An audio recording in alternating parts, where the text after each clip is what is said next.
Our story begins in Pallet Town, on the eve of Ash Ketchum's Pokemon journey, and like in canon, he is watching the Pokemon League on a TV in his room. However, this is not the battle between Gengar and Nidorino that we all know. Instead, it is a rerun of the 9th Indigo League Finals, the famous battle in which rivals Red and Blue put it all on the line, and Red emerged the victor.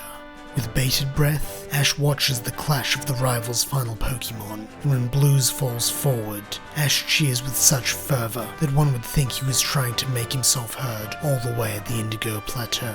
However, there is someone who does hear him, his mother Delia, and when she sees Ash watching that old battle again, she frowns and tells her son that if he insists on watching TV this late, then he might as well watch something useful. She then changes the channel to an educational program hosted by Professor Oak. However, in this timeline he is not alone. Alongside him is a now adult Blue, and the professor introduces his co-host as the Viridian City gym leader and his grandson. At this, Delia smiles, saying that it's nice even with all his responsibilities that Blue can still find time to see his family, while Ash beams and says that he hopes Blue is still at the lab tomorrow when he gets his starter, because he wants to get an autograph. Delia chides that he'll need to get up bright and early for that, and so he should head to bed right away. Somewhat reluctantly, Ash agrees, and so gets under the covers and promptly falls asleep. However, the same excited dreams still fill our hero's sleeping mind, and so like in canon, he shatters his alarm clock, causing him to sleep late. Upon waking, Ash frantically rushes to the lab in his pajamas, only to be greeted by his rival, Gary Oak. Gary has always borne a striking resemblance to his cousin Blue, so much so that around Pallet Town he has earned himself the much-hated nickname Blue 2, and now the same cocky grin that Blue wore during the finals is plastered on Gary's face as he jeers that Ash is too late, since he already got the best Pokemon from his grandpa. He then adds that he's on his way to the Viridian City gym to train with his cousin, and that once he completes his training, no one in Kanto will be able to stand up to his awesome might, so Ash might as well just go home now, since the next champ has already been decided. At this point, a car's horn blares, startling Ash and Gary both. Looking around, they see a red convertible with Blue in the driver's seat. When the gym leader is done honking, he pulls down his shades and gives Gary a piercing look, before telling him he doesn't train bullies, so he better apologize and get in the car. Gary considers refusing, but when Blue's gaze doesn't falter, the young Oak scowls and turns back to Ash, mumbling something that might be an apology. He then climbs in the back of the convertible, and the cousins depart in a much more subdued manner than Gary did in canon.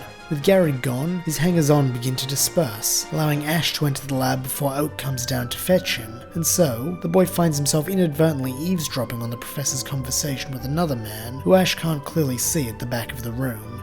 As he enters, Ash hears the professor say they're both doing well, in fact he's, before Oak catches sight of him and stops himself. Adopting a paternal smile, the professor welcomes Ash and tells him that unfortunately due to his tardiness, all 3 starter Pokemon have already been taken. This greatly depresses Ash, who slumps and whines that it's not fair since he wants to become a Pokemon trainer too. This elicits a chuckle from the man Oak was speaking to, who promptly declares that Ash is pathetic. Ash in turn growls, what does this guy know? And the stranger chuckles that he knows plenty. Just from what he's seen already, he knows that the boy's poorly prepared if he thinks he can take a journey dressed like that. He's also either absent-minded or downright stupid to be this late for an event which has 3 places and 4 applicants. He then adds that he can also tell he's a hothead, and a bit of a crybaby to boot, and so with all those traits combined, one would have to assume this boy is an utterly useless good-for-nothing, with no hope of achieving anything, let alone his dreams. At this, the professor cuts in, telling his companion that he senses a butt coming, to which the man chuckles again, telling Oak he's insightful as ever. He then finishes with, but that's exactly what the professor called me on the day he sent me on my Pokemon adventure. The man then steps forth from the shadows, and though Professor Oak opens his mouth to introduce his friend, Ash doesn't need it, recognizing Red the champion at once. Rushing over, Ash eagerly introduces himself, and after an almost imperceptible pause, Red smiles at the young man, shaking his hand and saying it's good to meet him. Asking Oak if this is the one he told him about, the professor confirms this, and Red grins, saying he thinks Oak should give this kid the spare.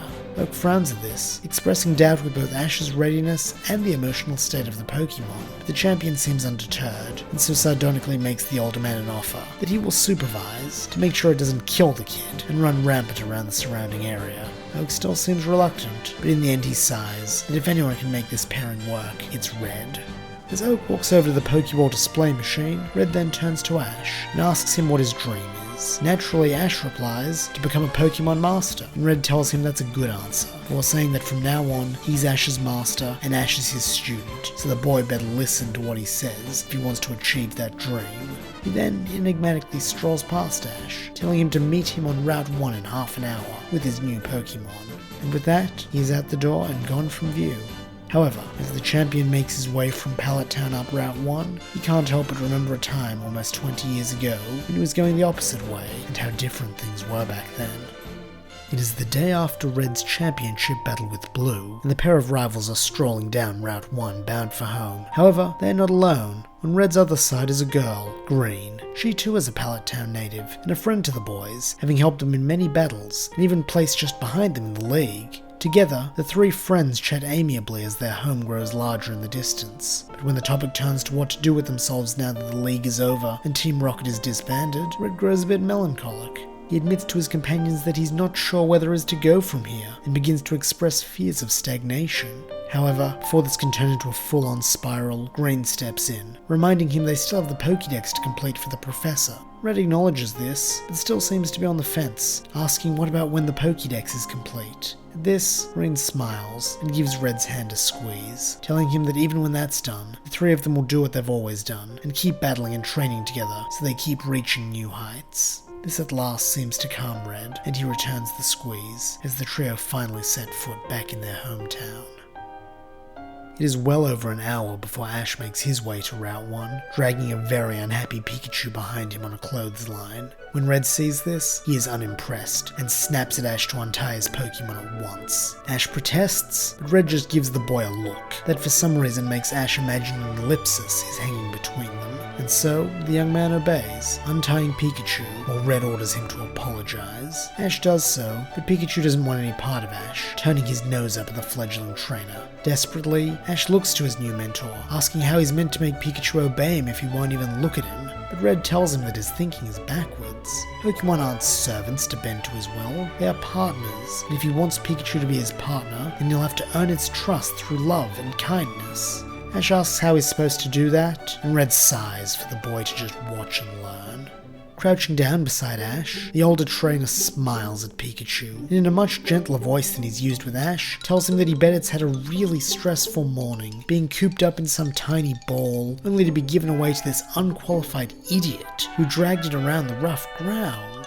Pikachu makes a sound of agreement, and Red's smile grows, sympathetically saying that he understands how that would put anyone in a bad mood, but maybe it'll feel better if he helps it get some of the tension and pent-up electricity out of those cheeks.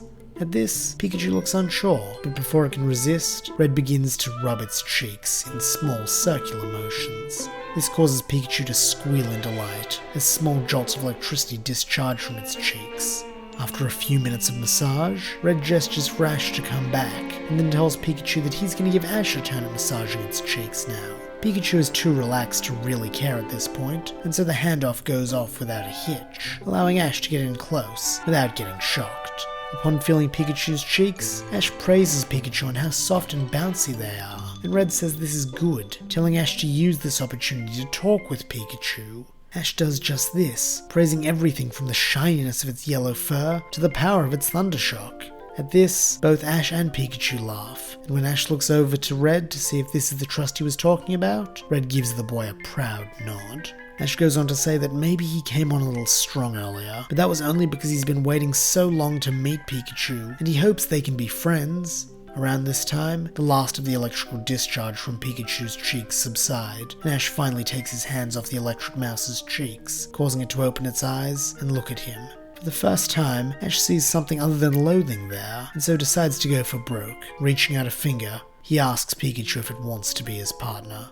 Pikachu considers this for a moment, then reaches out a paw and shakes Ash's finger, before dashing up his arm and perching on his shoulder with a happy Pikachu.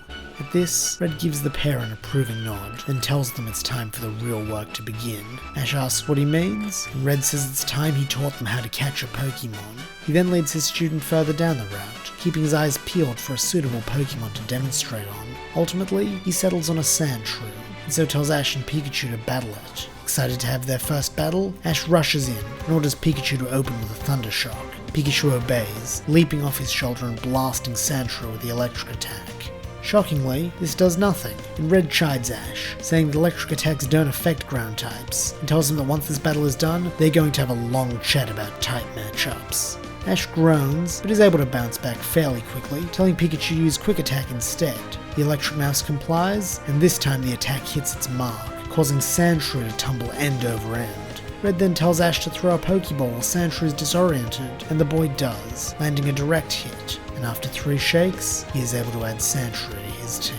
Once he is sure Sandshrew is captured, Ash rushes over, scooping up Pikachu in one arm and Sandshrews ball in the other, before bringing them both in for a hug. Overjoyed, he cheers that they did it, and that together they're going to be the best team ever. Red, while also pleased with his student's success, feels that it's best to help Ash keep things in perspective, and so tells him to slow down, since catching Pokemon is the easy part. Training them is what takes real skill. This seems to bum Ash out a bit, and upon seeing this, Red puts a hand on the boy's shoulder, saying that even so, it was a good capture, and Ash should be proud. A few hours later, when evening falls, Red tells Ash that they should stop here and set up camp for the night. Ash protests, saying that he wants to keep going and see if they can reach Viridian City, since Gary will already be there by now. But Red tells him that it's pointless to compare himself to others, since everyone is on their own journey, and if he spends all his time fixating on someone else's, he'll miss his own. And besides, they're only about halfway to the city, so even if they walked all night, they still wouldn't be there by sunrise.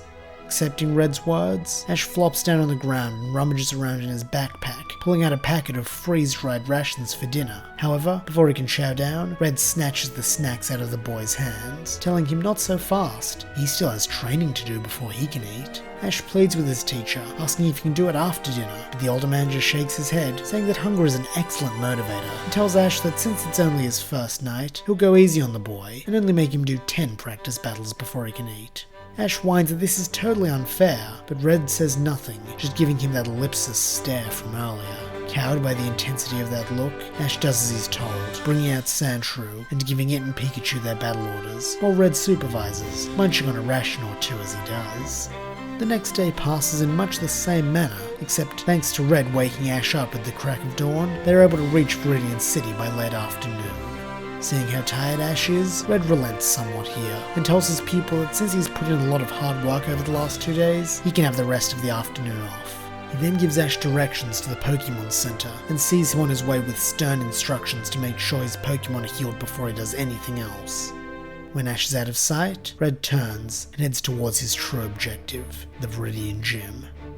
Inside the gym, Red finds Blue and a number of gym trainers, including a kid around Ash's age, who is the spitting image of the gym leader. When Blue sees Red, his face adopts a serious expression, and he orders all his gym trainers to leave the room. The boy, who Red assumes from Ash's description is Gary, tries to resist, but when Blue barks, "Now!" even he leaves them in peace. Finally, when it is just Red and Blue left in the room, Red is the first to speak, falling to his knees as tears fill his eyes. In a pained voice, he says that he's sorry for everything he said last time they met, that he was an arrogant fool and a rude, headstrong idiot, and he hopes Blue can forgive him. He then opens his mouth to say more, but is stopped when Blue pulls him to his feet once more and wraps him in a tight hug. Red is stunned by this, so Blue takes the chance to speak, saying that he doesn't care about the past. He's just happy to have his brother back after so many years. He then goes on to say that he also wishes he had handled their last meeting better, and has always felt guilty, since maybe if things had gone a different way, Red wouldn't have gone to Mount Silver and Green. But before he can finish that thought, Red cuts him off, saying that Blue isn't responsible for his mistakes. This makes Blue laugh, and he asks if that's the case, why has he spent the last 20 years of their friendship cleaning up Red's messes? In turn, Red chuckles weakly, saying that he truly has missed Blue, and that they have so much catching up to do. It is well past dinner time when Red finally returns to the Pokemon Center, and when he asks the Nurse Joy at the front desk if she knows where a boy in a cap with a Pikachu is, she happily tells him that he's out the back training. Surprised at this answer, he goes to investigate, and just as Joy said, he finds Ash hard at work, with Pikachu and Sandshrew battling it out. When Ash sees his mentor, he excitedly calls him over, saying he has something he wants to show Red. Red approaches, and Ash tells Sandshrew to do the thing again. At once, one of Sandshrew's claws begin to glow, and when it swings down, a faint afterimage is left behind. Red praises this effort, saying Sandshrew has learned Fury Cutter, a useful move which doubles in strength with each consecutive use. However, by the looks of it, Red says he doesn't think it's quite battle ready yet, and so encourages Ash to keep working on it, though not tonight, since he has something planned for the morning and needs Ash and his Pokemon rested and ready. When morning comes, it is Ash who wakes Red at the crack of dawn this time, eager to find out what he has in store. Knowing that he won't get a moment's peace until he answers Ash's questions, Red tells Ash that they have a match booked in at the Viridian gym. Ash gasps, asking if Red really thinks he's ready to take on Blue, which makes Red laugh out loud, saying no, Blue would destroy him in his sleep. Ash's match will be against Gary, in a battle to see who is the strongest student. Though initially hurt by this vote of no confidence, the news that he will be facing Gary reignites Ash's passion, almost to the same point as it was when he thought he was battling Blue, and he promises Red that he'll put his training to good use and mop the floor with Gary.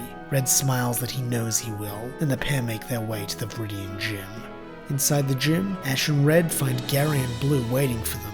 The cousins seem to be going over a well-thought-out game plan, so Ash asks Red if he has any last-minute advice. Red ponders this for a minute, then claps his protege on the shoulder and says, "Don't lose." Ash balks at this, saying that doesn't really count as advice, but Red is already making his way over to the stands, with what Ash now sees as another packet of his rations. Fuming, Ash goes to yell something at his mentor, but his attention is drawn away when Blue's Charizard lets out a mighty roar.